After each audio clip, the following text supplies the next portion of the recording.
Embora existam outros faróis de radiação de rádio, como o nosso Sol e outras fontes discretas dentro e fora da nossa galáxia, a mais radiação poderosa e sustentada no céu, emana do núcleo da nossa galáxia que nos ligue para Kolob.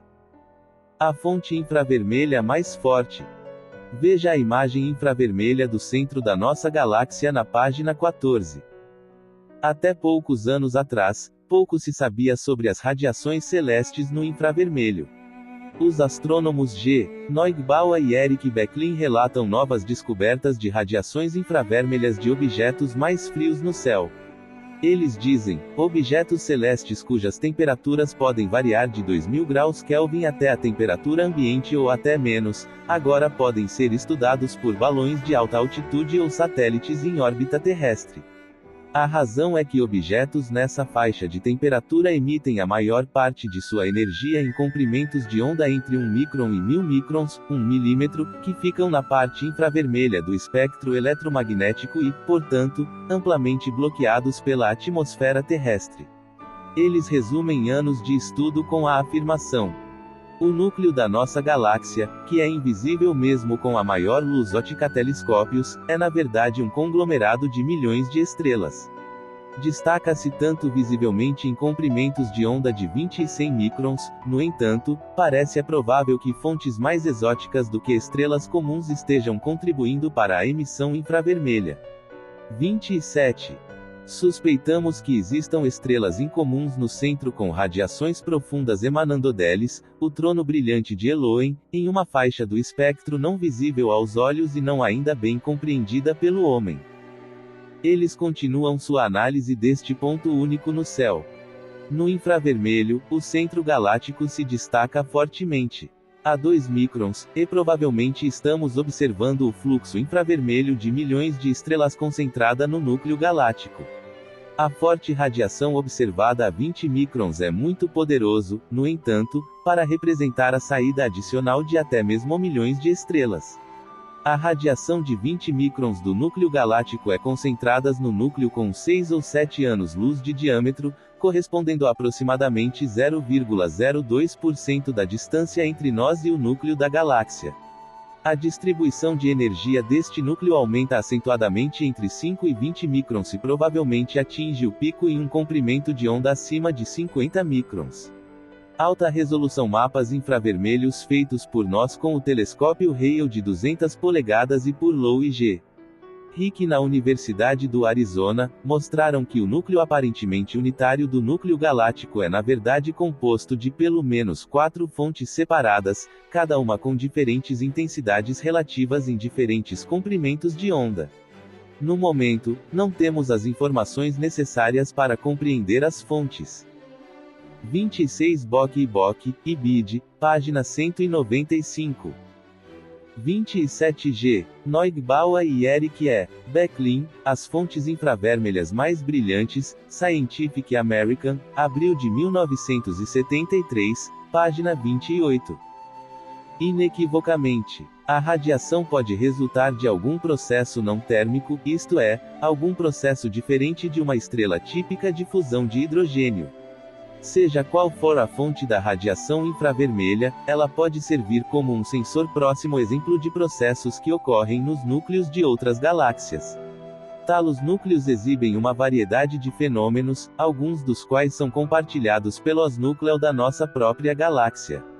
Especificamente, muitos núcleos galácticos mostram evidências para radiação não térmica forte em comprimentos de onda visíveis e de rádio, e em vários deles, pode-se observar saídas de gás e outros sinais de violência atividade.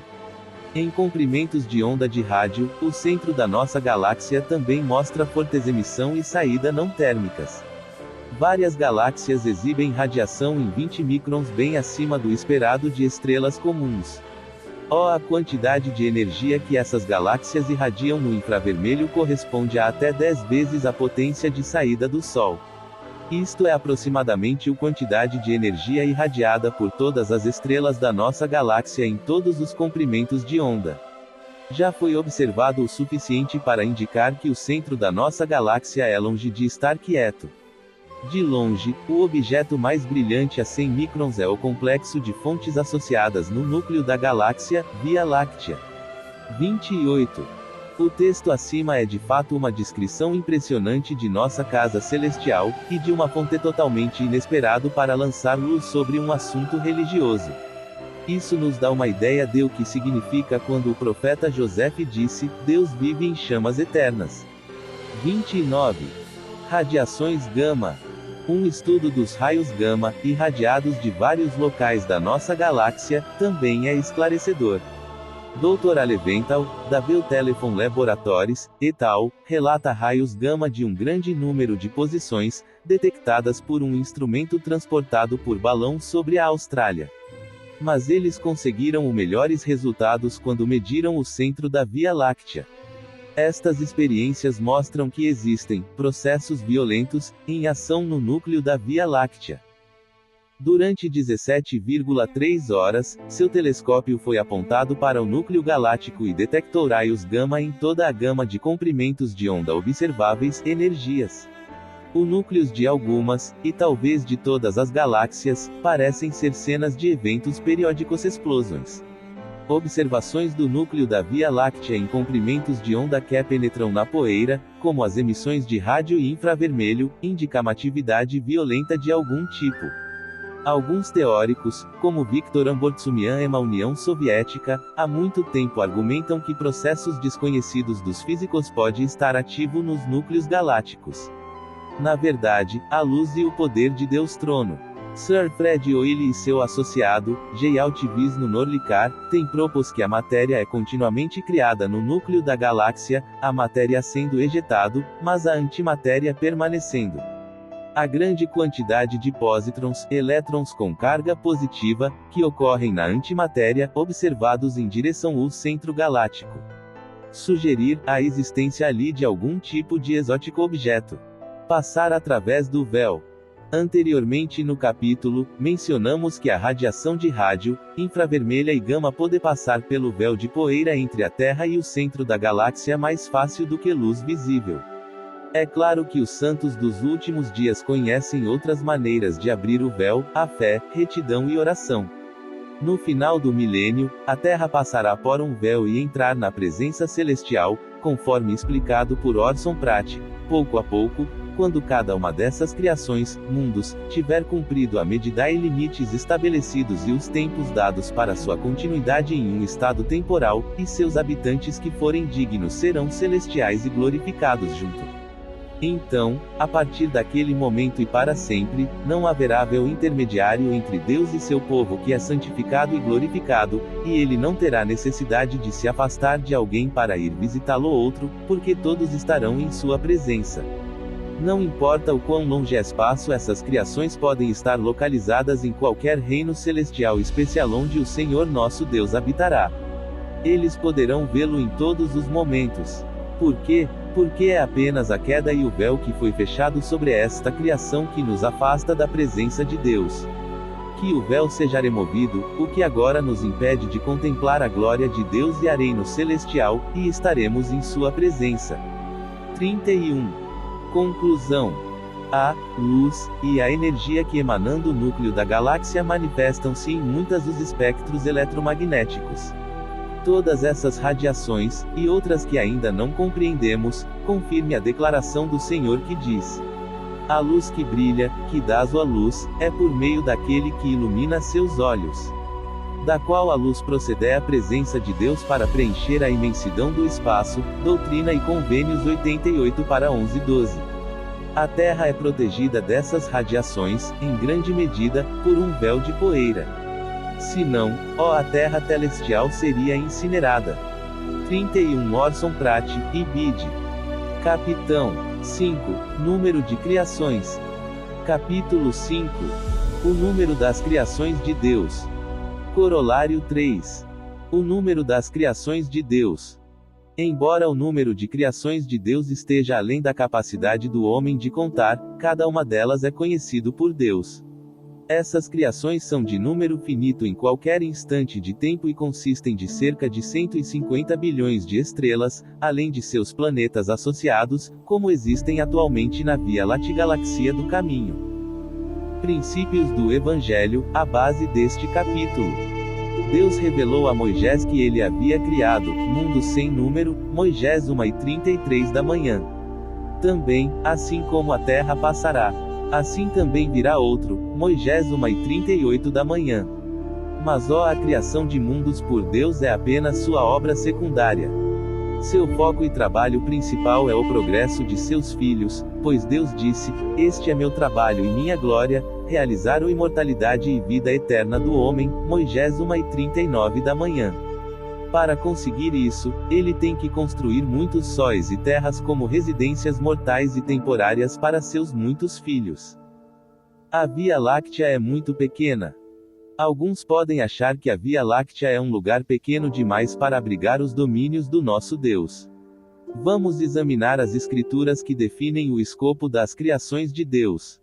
Na Pérola de Ótimo Preço lemos as palavras de Deus, que ele falou a Moisés. E eis que tu és meu filho, portanto, olha, e eu te mostrarei a obra das minhas mãos, mas nem todas, pois minhas obras são infinitas, e também minhas palavras, pois elas nunca cessar. Portanto, nenhum homem pode contemplar todas as minhas obras, a menos que contemple todas as minhas obras, glória, e ninguém pode contemplar toda a minha glória e depois permanecer na carne na terra, Moisés 1:1, 4-5, ênfase acrescentada. Podemos ver menos da nossa própria galáxia do que de qualquer galáxia externa visível. Nossa teoria sugere somos propositadamente isolados, com véus de pó que nos impedem de contemplar tudo criações do Pai Celestial e de contemplar seu trono flamejante. Entrevista de Moisés como o Senhor continua. E eu criei mundos sem número, e eu também os criei para mim próprio propósito, e pelo Filho eu os criei, que é meu unigênito. Mas apenas um relato desta terra e de seus habitantes eu dou a você. Pois eis que muitos mundos já passaram pela palavra do meu poder. E há muitos que agora estão de pé, e são para o homem, mas todas as coisas são numeradas para mim, porque são minhas e eu sei eles, Moisés 1:33 da manhã, 35, ênfase acrescentada. Da discussão de Moisés com o Senhor, aprendemos que os mundos de Deus são numerados para ele, e, portanto, sua contagem é um número finito naquele instante de tempo. Esse número é tão grande que não podem ser contados ao homem. Os Salmos nos lembram que, embora existam vastas número de estrelas, Deus sabe o número e o nome de cada uma. Louvai ao Senhor. Ele conta o número das estrelas, chama a todas pelos seus nomes, Salmo 147:1-4. Mais uma vez, essas afirmações são tão verdadeiras para a nossa galáxia quanto para o universo, pois o homem não pode numerar os sóis ou planetas de nenhum dos dois. Elas são simplesmente muito vastas. A incapacidade do homem numerar os mundos não é por ser incapaz de expressar grandes números finitos, mas sim o homem não conseguiria contar tão alto mesmo em muitas vidas. Assim como Moisés, Enoque também teve uma visão acompanhada de uma entrevista com a divindade. Adorando a Deus ele disse: se fosse possível que o homem pudesse numerar as partículas da terra, sim, milhões de terras assim, não seria um começo para o número de tuas criações, Moisés 7:30 da manhã. Todas as partículas de milhões de terras seriam realmente um grande número. Nós nos perguntamos se nós poderia considerar esta declaração de Enoque como uma hipérbole de adoração. Uma contagem mais precisa de todas as criações de Deus pode ser estimada no mínimo. Estima-se que 150 bilhões de estrelas na galáxia do nosso Pai podem ter vários planetas cada. Digamos 3 planetas mais o Sol, nosso Sol tem 10, dando um total de 150 bilhões x4 igual a 600 bilhões criações. Este número está além da compreensão do homem, mas para Deus cada parte é conhecido e nomeado. Nesta contagem, ignoramos todas as luas, asteroides e cometas que devem existir em cada planeta assim como existem no nosso. Se contarmos isso, temos um enorme número de fato. Não encontramos nenhuma escritura que refute esta ideia do teorema de Kolob, de que Deus pode contar seus mundos e sóis, mas o homem não pode. Acreditamos em todas as escrituras que descrevem a obra de Deus. Criações permitiriam que todos eles coubessem dentro do grande sistema da Via Láctea. Medindo grandes distâncias. O teorema de Kolob sustenta que as criações de Elohim estão contidas dentro dos limites do Via Láctea. Nossa galáxia é um sistema de bilhões de estrelas e mundos tão extensos que a vastidão excede a capacidade de compreensão do homem. Medir em unidades de milhas é inadequado. Se usarmos a circunferência da Terra, 25 mil milhas, ou a distância até o Lua, 250 mil milhas, ou a distância ao Sol, 89 milhões milhas, como parâmetros, os números ainda são grandes demais para serem compreendidos. Os astrônomos foram forçados a inventar um novo padrão para permitir alguma compreensão da extensão dos céus. A luz viaja na velocidade mais rápida conhecida pela ciência, 300 mil km por segundo. Em um ano, a luz viaja 6 trilhões de milhas. Essa distância é conhecida como um ano-luz. Esse é equivalente a 250 milhões de circunferências da Terra. A estrela mais próxima do nosso Sol é Alpha Centauri. A luz de Alpha Centauri chega após viajar por 4 anos, portanto, disse que está a 4 anos-luz de distância. 4 anos-luz é muito mais conveniente do que dizer 24 trilhões milhas. O uso de anos-luz ajuda com a expressão das distâncias interestelares, mas não com a verdadeira compreensão delas. Pode alguém realmente entender os 24 trilhões de milhas? Considere a estrela Aldebaran, 60 luz-anos de distância, 15 vezes mais longe que Alpha Centauri. Mas estes são apenas os próximos estrelas. Nossa galáxia é enorme. A Terra está localizada a 27 mil anos-luz de Kolob, que fica no núcleo brilhante da nossa galáxia. Pense nessa vasta distância. Existem 162 quadrilhões de milhas, 162 quadrilhões, entre a Terra e Kolob. O rádio e os raios X recebidos na Terra a partir do centro galáctico foram emitidas pelo núcleo há 27 mil anos. A Terra está a cerca de 13 mil anos-luz de distância à borda externa da galáxia. Assim, estamos localizados a cerca de 2/3 do raio galáctico do centro, a galáxia estando a 80 mil anos-luz ou 480 quadrilhões milhas, 480 quadrilhão, de diâmetro. Existe algum homem que possa realmente compreender o volume cúbico da nossa galáxia? Os números são simplesmente além da compreensão. Só podemos indicar os números que representam os totais sem qualquer compreensão real de cada item no total, muito menos numeração e nomeação cada criação como nosso Pai Celestial faz. Portanto, há espaço suficiente para Deus criar todos os reinos ou mundos que quiser, com espaço de sobra na Via Láctea. O sistema observável no universo parece ser cada vez mais galáxias, todas recuando um do outro. Cada galáxia parece amplamente independente das outras e controladora ao movimento de suas próprias estrelas, tal como seria previsto pelo teorema de Kolob, que afirma que o núcleo de cada galáxia é a sede de uma divindade controladora. Gravidade, a lei de Deus. Por incontáveis eras, as estrelas da nossa galáxia estão orbitando Kolob. Gravidade, a força atrativa entre uma massa e outra, como a massa central da galáxia e seus satélites, incluindo o nosso Sol, foram descritos pela primeira vez por Isaac Newton. Essa força é poderosa e universal. É um dos vastos poderes de Deus. A gravidade alcança o mais distante de seus estrelas e aprende em uma órbita elíptica ao redor de Kolob. O elder Orson Pratt disse que esse poder era uma das leis de Deus. Ele disse: quando nos comprometemos a investigar as leis que regem os vários departamentos da natureza, estamos investigando as leis de Deus. Diz faça você quer dizer que a lei da gravitação, que foi descoberta por Sir Isaac Newton, pelo qual todos os corpos do universo são mantidos em sua posição adequada, é uma lei de Deus. Sim. 32. O poder governante da gravidade deve ser um dos poderes do sacerdócio de Deus pelo qual ele regula e ordena seu domínio, pois Abraão disse que havia grandes estrelas que estavam agrupados perto do trono de Deus, e o Senhor me disse, estes são os governantes uns, e o nome do grande é Colobe. Eu estabeleci este para governar todos aqueles, sóis imundos, que pertencem à mesma ordem daquela em que te encontras, Abraão 3:2-3. Parece que esse governo é feito pela gravidade, uma das leis de Deus. Astrônomos aprendem sobre a Via Láctea. A humanidade nem sempre concebeu os céus da mesma forma que hoje. Ptolomeu segurou a Terra era o centro dos céus. Copérnico seguiu com a noção de que toda a criação era 32 Orson Pratt, e Bede. Centrado no Sol. Somente em tempos recentes é que o modelo atual de uma galáxia foi descoberto e amplamente aceito.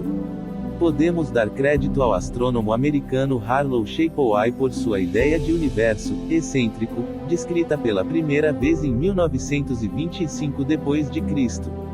A sua teoria sustenta que a Terra e o Sol estão distantes do centro da galáxia, e o Sol está orbitando em torno do centro galáctico. Contagens cuidadosas de estrelas por unidade de espaço, mesmo a olho nu, mostram um aumento acentuado à medida que você se aproxima da Via Láctea, que se estende pelo céu noturno. Um simples de 3 polegadas telescópio mostrará 3 ou 4 vezes a densidade de estrelas na Via Láctea, como mostrado em uma direção perpendicular a ela. Usando um telescópio de 15 polegadas, a proporção torna-se quase 10:1. Além deste aumento visível na densidade de estrelas, a Via Láctea também se alarga à medida que você segue ao longo de sua extensão até chegar à direção de Sagitário, que é entendido como o centro e a área de maior concentração estelar. A Via Láctea foi inicialmente considerada por astrônomos como uma região difusa ou nuvem luminosa e passou a ser chamada de nebulosa, a palavra latina para nuvem. Mais tarde, os astrônomos descobriram que o que parecia ser difuso era na verdade, uma densa concentração de bilhões de estrelas. Antes da descoberta do Dr. Shapley em 1925, a teoria amplamente difundida dizia que nosso Sol continha o centroposição em nossa nebulosa e que nossa nebulosa continha todas as estrelas do universo. Ambas essas ideias agora são conhecidas pela ciência como falsas. Não é nenhuma surpresa para os últimos dias os santos devem aprender que 85 anos antes do Dr. Shapley, Joseph Smith declarou que o Sol orbitava Colobe, Abraão facsímile 2:5, e, portanto, não poderia ser o centro do universo. O número de estrelas na galáxia da Via Láctea. Dentro da nossa galáxia em forma de roda existem entre 100 e 200 bilhões de estrelas. Esta figura é uma estimativa, pois nenhum astrônomo os contou ou os viu todos. Muitos estão em pé à linha de visão de uma estrela mais próxima, e muitas outras estão escondidas atrás de véus de poeira. Mesmo que nós pudéssemos vê-los todos, levaria 4.500 anos para contá-los a uma taxa de 1 por segundo, 24 horas por dia, 365 dias por ano. Se você fosse Noé e tivesse vivido desde o dilúvio até o presente, e usou todo o seu tempo contando, você estaria agora completando a tarefa. Esse o número é apenas de estrelas, quantos mais mundos e luas existem. Bem poderia o número de criações do Pai Celestial pode ser descrito como, inumerável para o homem. A velocidade da rotação galáctica. Nosso Sol, carregando consigo a Terra, a Lua e todo o Sistema Solar, está avançando rapidamente pelo espaço a uma velocidade incrível. A velocidade orbital do Sol em torno do centro da galáxia é de 135 milhas por segundo ou 504 mil milhas por hora, mais de meio milhão de milhas por hora. O solar sistema é continuamente puxado em direção ao centro da galáxia pela gravidade e continuamente puxado para longe do centro pela força centrífuga. Essas forças se equalizam, portanto prendendo o Sol em uma órbita elíptica ao redor do núcleo da galáxia.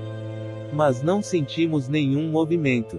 Essa viagem continua o dia todo, a noite toda, século após século. Não há evidências de que o movimento do Sol ao redor da galáxia aumentou sua velocidade ou diminuiu seu ritmo. O sistema não falha nem perde potência ou impulso. Não há nenhuma indicação de que existe o perigo do nosso Sol colidir com qualquer uma das outras 150 bilhões de estrelas que pertencem a este sistema e que também giram em torno do núcleo galáctico. Todo esse movimento é um acréscimo aos 65.500 milhas por hora em que a Terra gira em torno do Sol. Que ordem suprema e movimento perpétuo, aparentemente sem esforço. Poderia algo tão elaborado e poderoso ser criado por alguém que não seja um Deus onisciente? Certamente, não se criou nem surgiu por si só chance. Bem disse Jesus a respeito dos céus: eis que todos estes são reinos, e qualquer homem que tenha visto qualquer uma ou a menor dessas estrelas, viu Deus se movendo em sua majestade e poder. Doutrina e Convênios 88/47. Rotação galáctica dinâmica. Os bilhões de sóis da Via Láctea são independentes uns dos outros, exceto as estrelas binárias. Cada estrela tem uma órbita e velocidade separadas em torno do coração da galáxia. A tabela 1 mostra dados que ilustram a natureza fluida da nossa galáxia. Estrelas a uma distância de 5.000 anos-luz de Kolob, move-se a uma velocidade de 350 mil milhas por hora. A essa velocidade, as estrelas levam 56 milhões de anos para completar uma revolução galáctica. Existe uma diferença velocidade tangencial para cada distância do núcleo da galáxia. A velocidade aumenta para 500 mil de milhas por hora a uma distância de 25.000 anos-luz de Kolob, então começa a desacelerar em direção à borda externa da galáxia. Tabela 1. Velocidades tangenciais de estrelas da Via Láctea GALAX e AI. Duração do ano galáctico a várias distâncias do centro galáctico 33. Distância de centro galáctico tangencial velocidade número da Terra anos para fazer uma rotação galáctica. Anos-luz milhas por hora milhões de anos terrestres. Hub, Kolob. Nosso Sol. Periferia. Ponto de interrogação. Asterisco asterisco. 5010,00015, 00020, 00025, 00027, 00030, 00035, 00040, 000. Asterisco asterisco.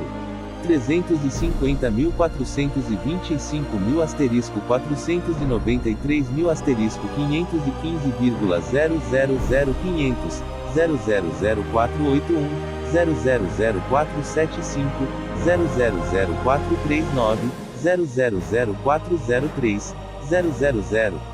Asterisco 56 asterisco 89 asterisco 14 asterisco 147 quadrilhões 188 trilhões 200 bilhões 237 milhões 301.374. Valores incertos.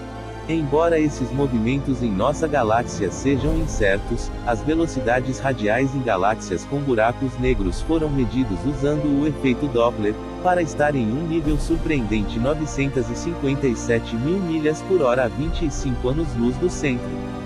Veja a página 26 aqui. Enquanto a periferia faz uma rotação da galáxia, as estrelas das órbitas internas fazem muitas voltas anuais. O nosso Sol, por exemplo, completou 1,9 rotação galácticas anuais no período. A periferia completa uma dessas rotações.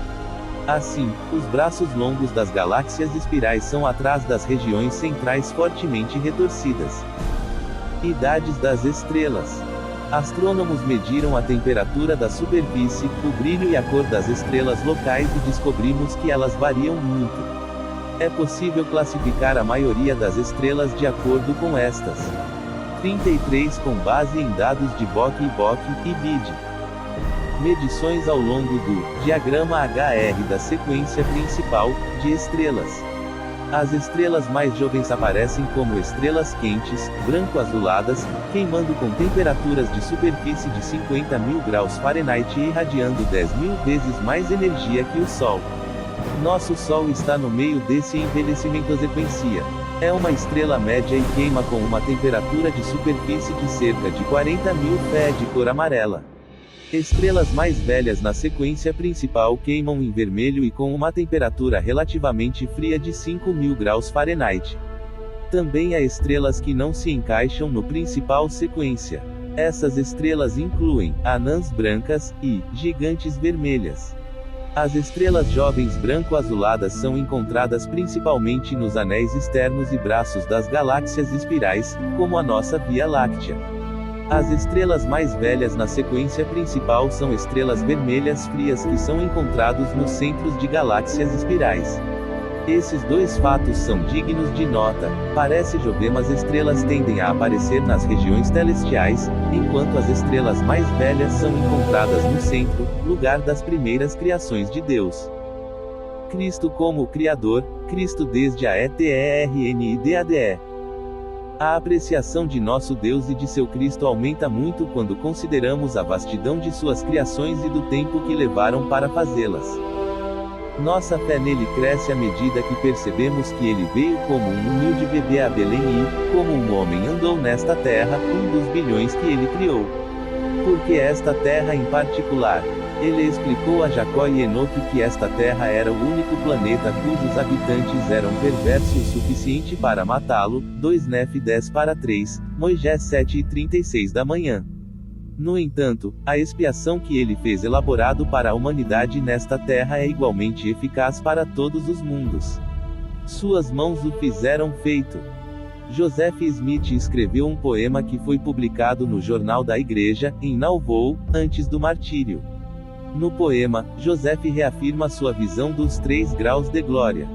E ouvi uma grande voz do céu testificando: Ele, Jesus, é o Salvador e unigênito de Deus, por Ele, dele, por meio dele os mundos foram criados, tudo feito. Mesmo toda aquela carreira nos céus é tão ampla, cujos habitantes, também, do primeiro ao último, são salvos pelo mesmo Salvador que os nossos. E denaturalmente são gerados filhos e filhas de Deus, pelas mesmas verdades e os mesmos poderes. 34. Esta ideia é reforçada pela explicação simplificada do Senhor sobre a sua visita aos seus outros 12 reinos, ou mundos um após o outro, provavelmente durante o período milenar de cada um. Ele disse: ele visitará cada um deles em sucessão e cada um se alegrará com a luz do semblante de seu Senhor. Doutrina e Convênios 88-51-57. Entendemos que isso significa que a expiação de Cristo é válida para todos os mundos do Pai Celestial. Verdadeiramente, que grande glória o Salvador possuía no mundo pré-mortal, e que grande condescendência, 1 Nef 11:16 da manhã, que ele exerceu para vir como homem a esta terra, para humilhar a si mesmo e realizar as maravilhas da expiação. W. Phelps era um confidente tão próximo do profeta Joseph Smith que foi convidado pela família de Joseph para pregar em seu funeral. 6 meses depois, o irmão Phelps escreveu uma carta a William Smith, irmão do profeta, para explicar o que estava acontecendo em Nauvoo. Em 34 Times and Seasons, agosto de 1843, volume 4/4, ênfase adicionada. Nesta carta, publicada no Jornal da Igreja em 1845, o irmão Phelps dá informações aparentemente do profeta, mas não é publicado em nenhuma outra fonte. Phelps mostra que Cristo, o Criador, está envolvido nos negócios de seu pai há mais de 2,5 bilhões de anos. Ele escreveu: Bem, agora, irmão William, quando a casa de Israel começa a entrar em mistérios gloriosos do reino e encontrar Jesus Cristo, cuja saída, como disseram os profetas, são desde a antiguidade, desde a eternidade, e essa eternidade, de acordo com os registros encontrados nas catacumbas do Egito, vem acontecendo neste sistema, não neste mundo, quase 2.555 milhões de anos. Quase tenta a carne a voar para Deus, ou reunir-se como Enoque, para ser transladado e ver e conhecer como somos vistos e conhecidos. 35. Uma eternidade, segundo o irmão Phelps, é 2.555 milhões, 2.555 milhões, anos. Supondo que estes sejam anos terrestres, podemos convertê-los para os anos de Deus tempo. Como há 1000 anos terrestres em um dia para o Senhor, Abraão facsímile 1:1, seriam 365 mil anos terrestres em um dos anos de Deus. Portanto, esses 2,5 bilhões anos terrestres expressos em anos de Deus são 7.000. Uma eternidade igual a 2,555 bilhões anos terrestres igual a 7.000 anos de Deus, 365.000 anos terrestres. Os santos dos últimos dias devem ficar impressionados com o número inteiro e redondo acima. Para 7.000 corresponde exatamente em anos terrestres a duração do período temporal ou probatório da Terra, Doutrina e Convênios 77/6. Da mesma forma, 7.000 anos de Deus são a duração de uma eternidade. Mas dizer que ele era da eternidade, 2,5 bilhões de anos atrás, para a eternidade, talvez outros 2,5 bilhões de anos atrás, bilhões de anos, nos dá uma maneira de entendê-lo melhor. Talvez estes números nos deem um significado exato para o Salvador vindo no meridiano do tempo. Moisés 5:57 da manhã, o termo irmão mais velho dificilmente descreve a grande antiguidade deste primogênito entre muitos irmãos. Esses fatos deveriam aumentar nosso amor e admiração, se não espanto, por ele, nosso Jeová, o Senhor Onipotente. Há um limite para o número de criações de Deus. O Senhor disse a Enoque que ele havia criado o mundo sem número, Moisés 1:36 da manhã. Nós deve aceitar esta afirmação do ponto de vista dos homens nesta terra, é ao homem que as criações de Deus são incontáveis. O profeta Joseph Smith ensinou que existem outras divindades também. Ele disse que há muitos senhores e muitos deuses e que não tinha medo de morte de tal doutrina. Ensinamentos do profeta Joseph Smith, p. 373. Essas divindades certamente temos criações e domínios comparáveis aos do nosso Pai Celestial e, portanto, existem alguns mundos remotos, estrelas e criações que não são obra do nosso Pai. No entanto, em outro sentido, ele está intimamente ligado e relacionado a todos os deuses externos e galaxias do universo global. Provavelmente Deus está selado por ordenanças do sacerdócio a seus pais diante dele, e eles aos seus filhos, de modo que cada galáxia com sua divindade presidente seja provavelmente ligados em uma vasta e eterna família de deuses. O teorema de Kolob pode ir contra várias crenças amplamente difundidas e acalentadas sobre nosso Pai Celestial e suas obras. Alguns podem achar que é blasfêmia ensinar isso. Deus é limitado de alguma forma. Porém, do ponto de vista do homem, Elohim, nosso Pai, é o 35 William W. Phelps, Times and Seasons, 1º de janeiro de 1845, volume 5, número 24. O maior, o mais poderoso, o mais sábio, e ninguém pode descobrir a extensão de seus feitos, Doutrina e Convênios 76/2. Ele possui esses atributos em sua plenitude e perfeição. Para nós, em todas as gerações dos deuses, acreditamos que não há ninguém mais sábio ou mais importante do que ele é para nós. Ao afirmar que o domínio de Deus está dentro da Via Láctea, estamos declarando que Deus criou um número finito, embora extremamente grande, de criações até hoje. O Kolobo-teorema não limita o número máximo de suas criações ou mundos. A galáxia aparecerá estar em equilíbrio.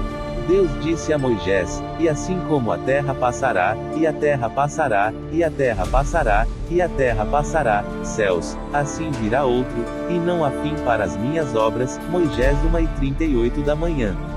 Talvez o material da galáxia seja reciclado e reutilizado. Ver Buracos Negros, página 26. Limites estabelecidos para os céus.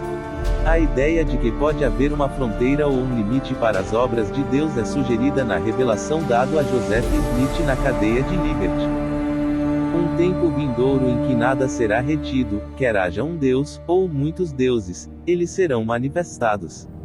Todos os tronos e domínios, principados e potestades, serão revelados e apresentados a todos os que têm perseverado bravamente pelo Evangelho de Jesus Cristo.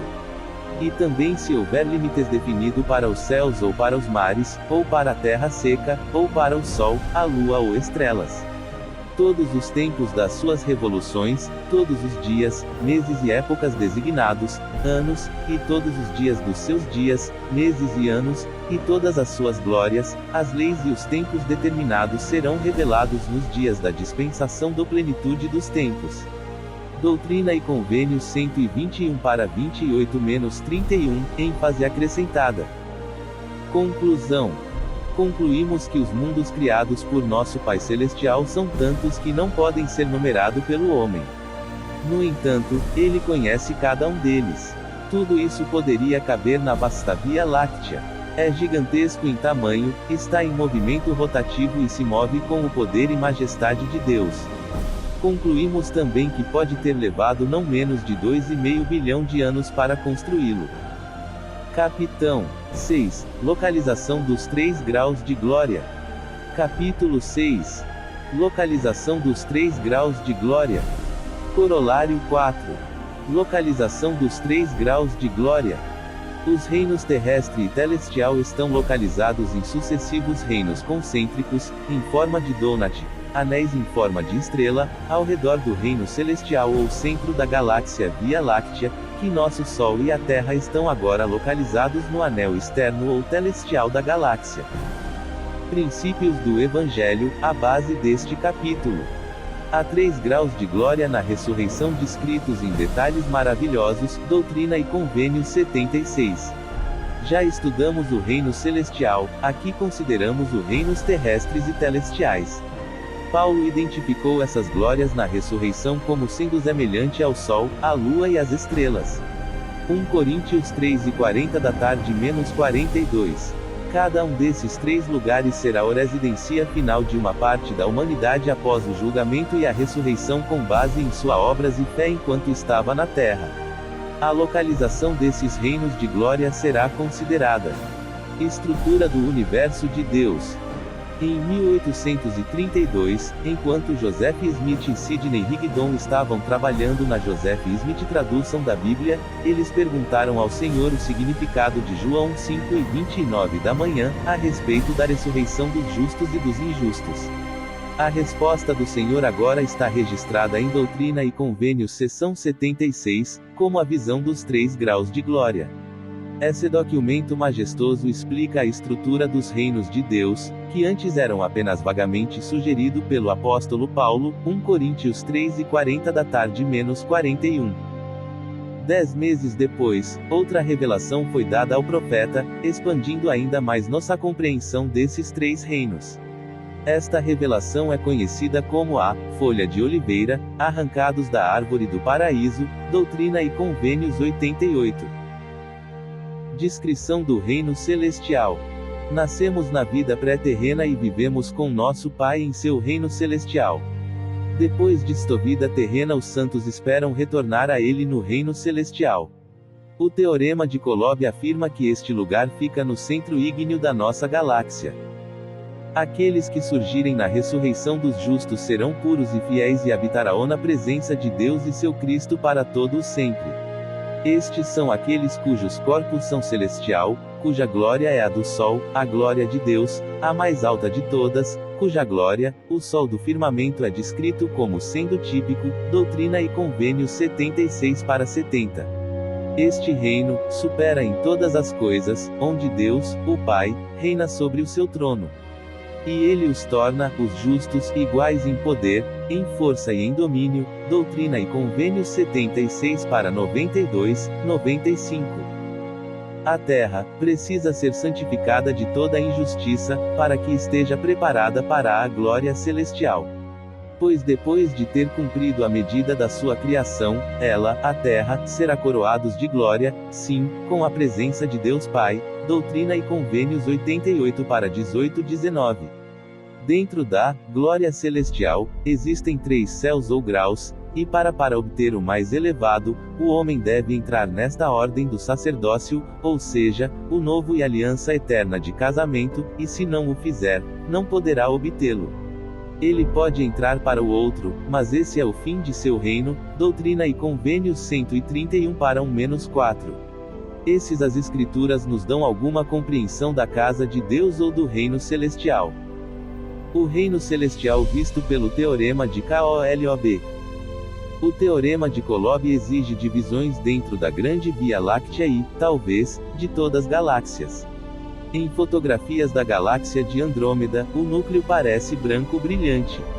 O zona celeste tem uma espessura de cerca de 16.000 anos-luz e talvez tenha um diâmetro.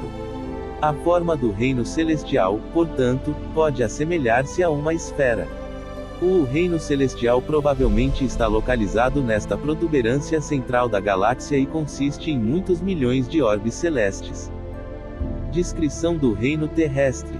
Então Joseph e Sidney viram o mundo terrestre, e eis que estes são os que são terrestres, cuja glória difere daquela da igreja dos primogênitos, que tem recebido da plenitude do Pai, assim como a da lua difere do sol na firmamento. Que não são valentes no testemunho de Jesus. Aqueles que morreram sem o lei. Os homens honrados da terra, que foram cegados pela astúcia dos homens. Quem receber da presença do Filho, mas não da plenitude do Pai. Cujos corpos são terrestres, Doutrina e Convênios 76 para 71-79. O reino terrestre se destaca em tudo coisas a glória do celestial, sim, em glória, e em poder, e em força e em domínio. Doutrina e Convênios 76 para 91. Pois aquele que não é capaz de cumprir a lei do reino celestial, o reino não pode suportar uma glória celestial. E deve herdar outro reino, mesmo de um reino terrestre. Doutrina e Convênios 88 para 21-22. Também entendemos que os seres transladados, o Jardim do Éden e o milênio são todos esta ordem terrestre. O reino terrestre visto pelo teorema de Kolob. O teorema de Kolob coloca o reino terrestre em um anel em forma de donut, concêntrico ao núcleo celeste, com uma forma mais espessa na borda interna do que na borda externa. No retrato colorido de Andrômeda esta zona brilha em cor vermelha. Ver página 12. Em tal zona terrestre, Cristo e os anjos ministradores visitam os habitantes de tais mundos cara a cara. A Terra durante o período do Jardim do Éden e do milênio é desta ordem. O Pai Celestial visitou Adão no Jardim do Éden através do princípio de que aqueles em o reino terrestre pode receber ministração do reino celestial, Doutrina e Convênios 76 para 87. O teorema de Kolob também colocaria o Sião de Enoque nesta parte da galáxia. Joseph Smith deu uma explicação de que os seres transladados são de ordem terrestre e são preparados para serem anjos ministradores. Muitos podem ter suposto que a doutrina da tradução era uma doutrina por meio do qual os homens foram levados imediatamente à presença de Deus e a uma plenitude eterna, mas esta é uma ideia equivocada. Seu local de habitação é o de ordem terrestre.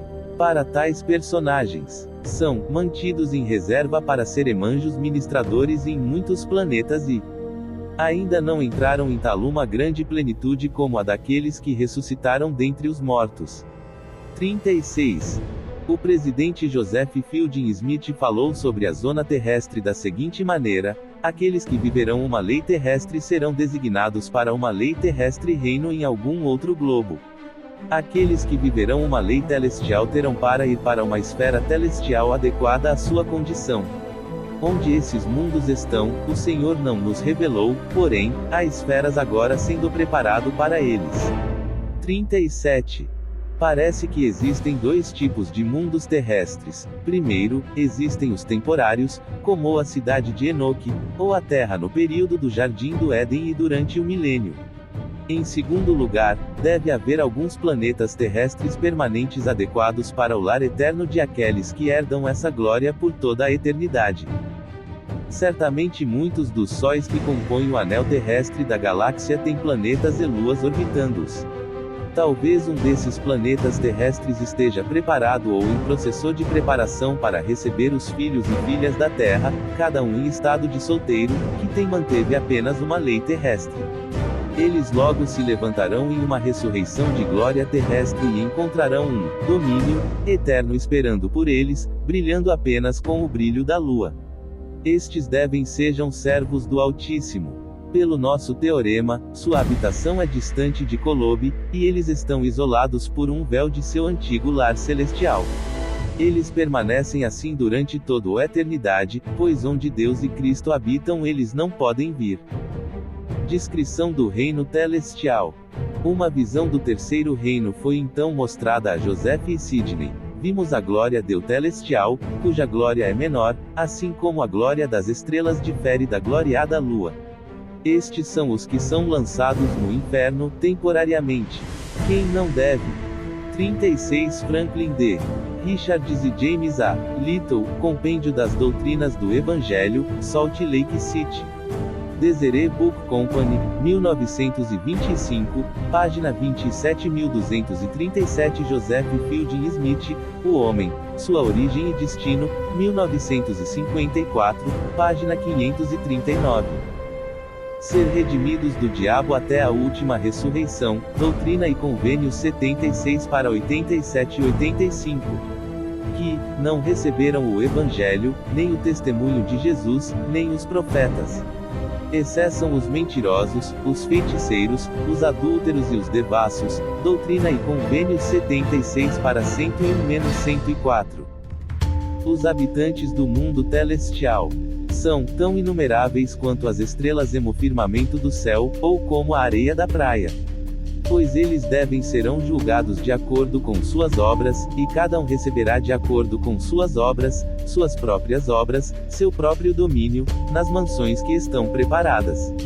Eles serão servos do Altíssimo, mas onde Deus e Cristo habitam, eles não podem vir. Mundo sem fim, Doutrina e Convênios 76 para 109-112. O reino celestial recebe as ministrações do Espírito Santo e dos anjos ministradores do reino terrestre. A glória do celestial ultrapassa todo o entendimento. Doutrina e Convênios 76 para 89. Aquele que não pode cumprir a lei de um reino terrestre não pode suportar uma glória terrestre. Ele deve herdar o reino celestial. Doutrina e Convênios 88 para 21-23. O reino celestial visto pelo teorema de KOLOB. A região celestial da galáxia é um anel em forma de donut concêntrico à região terrestre reino. O reino celestial é mais espesso em suas regiões internas do que em suas bordas externas. Em Andrômeda, esta área apresenta uma coloração azul clara. O reino celestial é a localização atual da Terra. No devido tempo, a Terra deixará esta região da galáxia para um reino superior. Como a zona terrestre, que continha 2 tipos de mundos, assim também o reino celestial deve conter 2 tipos de mundos habitados planetas. Os planetas do primeiro tipo estão localizados aqui apenas temporariamente, como a Terra, enquanto estão em liberdade condicional mortal. Os do segundo tipo são mundos celestiais permanentes para as crianças do Pai Celestial que herdam esse reino para sempre. Conclusão. Quando observamos uma galáxia externa, vemos que ela pode ser dividida em 3 áreas, cada uma brilhando com uma cor de luz diferente. O teorema de Kolob identifica a protuberância central da galáxia como a localização de um reino celestial, com anéis externos sucessivamente como reinos terrestres e celestiais. Faixas de poeira ou véus que vemos em muitas galáxias podem marcar as fronteiras entre esses reinos de glória. Capitão 7. Localização da escuridão exterior. Capítulo 7. Localização da escuridão externa local do banimento final de Lúcifer. Corolário 5. Localização da escuridão exterior. Escuridão exterior, o local do banimento final de Satanás, Doutrina e Convênios 76 para 44-49, com os filhos da perdição, está além dos limites da Via Láctea, onde não há luz nem calor, nem sóis nem estrelas. Princípios do Evangelho, a base deste capítulo. As Escrituras afirmam que depois do dia do julgamento, o diabo, seus anjos e aqueles que negar o Filho depois que o Pai o revelou, será banido para as trevas exteriores, onde haverá choro, lamentação e ranger de dentes. Doutrina e Convênios 101 para 91. Eles irão para o castigo eterno, que não tem fim, castigo, que é o castigo eterno, para reinar com o diabo e seus anjos na eternidade, onde o seu verme não morre, e o fogo não se apaga, que é o seu tormento, e o fim dele. Nem seu tormento, nenhum homem sabe, nem foi revelado, nem é, nem será revelado ao homem, exceto para aqueles que se tornaram participantes dela. Contudo, eu, o Senhor, mostrá-lo por visão a muitos, mas imediatamente o fechará novamente. Portanto, o fim, a largura, a altura, a profundidade e a miséria disso, eles entendem nem qualquer homem, exceto aqueles que estão ordenados para esta condenação. Doutrina e Convênios 76 para 44-48. Este é o lugar para onde irão aqueles que sofrerem a segunda morte. Doutrina e Convênios 76 para 37. Este é um reino sem glória, eles são os filhos da perdição. A escuridão externa como vista pelo teorema de Kolob. Na borda externa da Via Láctea encontra-se um véu de poeira, além do qual se encontra a exterior escuridão. Um anel externo de poeira deste tipo pode ser visto em uma galáxia externa, veja Sombreiro Galaxy, página 15. A escuridão exterior não é simplesmente espaço intergaláctico. Os filhos de perdição são seres ressuscitados, possuindo corpos de carne e osso. Com Satanás, eles irão habitar um reino real, um lugar real, um planeta. Nef confirma a realidade do inferno, Nef 3:35 da tarde. Não sabemos se existe um ou mais desses planetas de escuridão. Nós acreditamos que eles estão localizados além dos limites externos da galáxia. Um planeta assim não existiria, orbitaria uma estrela ativa e ficaria completamente sem luz. As condições lá se aproximarão temperatura de zero absoluto e escuridão possivelmente quebrada apenas pela luz das estrelas distantes. Se esses planetas permanecem fora da galáxia, mas ainda orbitando em torno de Kolob, ou são expulsos no verdadeiro espaço intergaláctico, não podemos nem imaginar. Esta imagem do inferno permanente como um mundo frio e escuro está completamente em desacordo com a visão como uma ideia do inferno como um lugar de fogo e fumaça. Conclusão: as trevas exteriores, um reino sem glória, devem estar localizadas fora de qualquer um dos reinos de glória para todos eles brilharem e serem iluminados. Postulamos que o diabo e os filhos da perdição são lançados para além da galáxia e protegido dela por um véu de poeira. Capitão 8. Sequência do desenvolvimento da Terra. Capítulo 8. A sequência do desenvolvimento da Terra. Corolário 6. Sequência do desenvolvimento da Terra. Nosso planeta Terra foi formado primeiramente na órbita de Kolob, no núcleo celeste da galáxia. Isto migrou através do anel terrestre, período do Jardim do Éden, e assumiu sua posição atual em uma órbita do Sol, para sua provação mortal e celestial. A Terra vai retornar sendo puxado para longe do Sol, passando novamente pelo anel terrestre, o período milenar, e finalmente recuperando sua órbita gloriosa original em torno de Kolob no reino celestial. Princípios do Evangelho, a base deste capítulo. A Terra é viva e muda de tempos em tempos. A Terra tem um espírito porque foi criada espiritualmente antes de se tornar temporal. Estava revestido de vegetação espiritual e vida animal. Os animais também têm espíritos. Doutrina e Convênios 77 para 2, Moisés 2:30 da manhã. A seguir, a Terra tornou-se um jardim do Éden, Moisés 3 para 8. Após a queda de Adão, a Terra foi amaldiçoada ou celestial, um lugar adequado para o homem mortal, Moisés 4:23 da manhã menos 25. O profeta Enoque, sétimo de Adão, registra que ele realmente ouviu a Terra falar, dizendo: Eu, a Terra, estou angustiado por causa da iniquidade de meus filhos, Moisés 7:48 da manhã. A Terra também pediu para poder para descansar, Moisés 7:48 da manhã. Esta oração da Terra será respondida após a segunda vinda durante o milênio de 1000 anos, um período de descanso, Moisés 7:64. O Senhor explicou que a Terra obedece à lei de um reino celestial, pois cumpre a medida da sua criação, e não transgride a lei. Não obstante morrer, será vivificados novamente. Doutrina e Convênios 88 para 25-26. O Senhor também nos falou sobre o estado final da Terra. Portanto, é necessário que a terra seja santificada de toda injustiça, para que seja preparado para a glória celestial, porque depois de ter cumprido a medida da sua criação, seja coroado de glória, sim, com a presença de Deus Pai, que corpos, de homens e mulheres, que estão no reino celestial possam possuí-lo para todo o sempre. Doutrinai Convênios 88 para 18-20. Algumas pessoas acreditam em uma terra estática, inerte, inalterada por milhões de anos. Mas nós defendem uma terra viva e imutável, progredindo passo a passo em direção ao seu destino reino celestial. Somente os santos dos últimos dias têm essa visão íntima da nossa Mãe Terra. Sua jornada para retornar a Deus é muito parecido com uma alma humana que avança por etapas semelhantes. A Terra pode ser semelhante a uma alma humana.